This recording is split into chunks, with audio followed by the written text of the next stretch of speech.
چھوٹا ذہن وہ ہے جو تھوڑا بڑا سوچنے کے قابل ہوتے ہی دوسروں کو چھوٹا سمجھنے لگتا ہے۔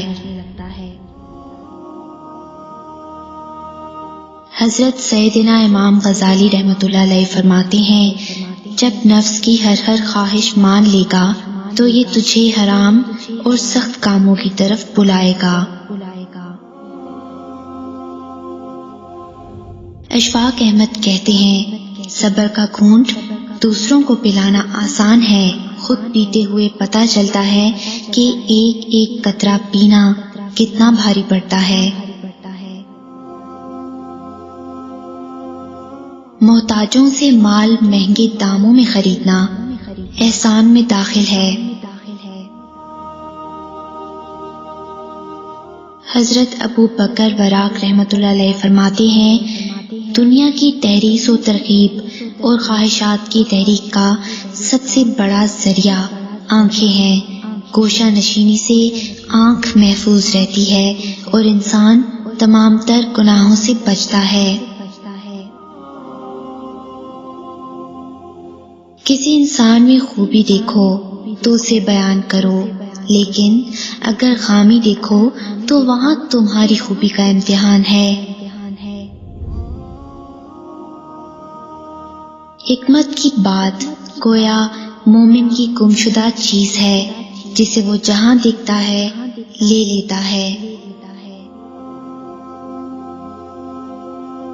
امام غزالی رحمۃ اللہ علیہ فرماتے ہیں، جاہل مال کا طالب ہوتا ہے اور عالم کمال کا۔ وقت بدلتا نہیں بلکہ گزرتا ہے، بدلتا تو صرف انسان ہی ہے۔ جو کرتا ہے اللہ کرتا ہے، اور اللہ جو کرتا ہے بہتر کرتا ہے۔ شیخ سعدی رحمۃ اللہ علیہ فرماتے ہیں، کوئی شخص روزی اپنی لیاقت اور طاقت سے نہیں حاصل کرتا، اللہ سب کا رازق ہے۔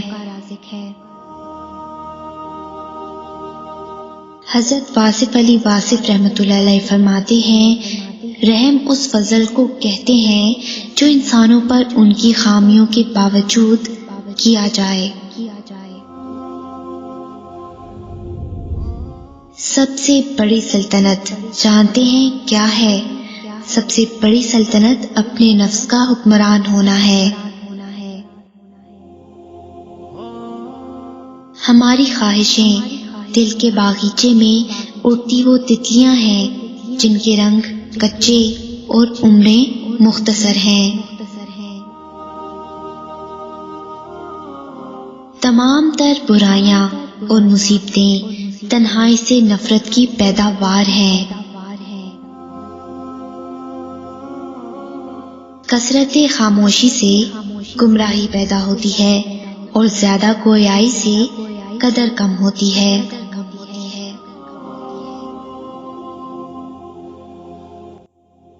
اگر اس ویڈیو نے آپ کے دل پر اثر کیا ہے تو اسے زیادہ سے زیادہ لائک اور شیئر کریں، شان سے جئیں اور اپنوں کا مان رکھیں۔ Until next time, Allah Hafiz.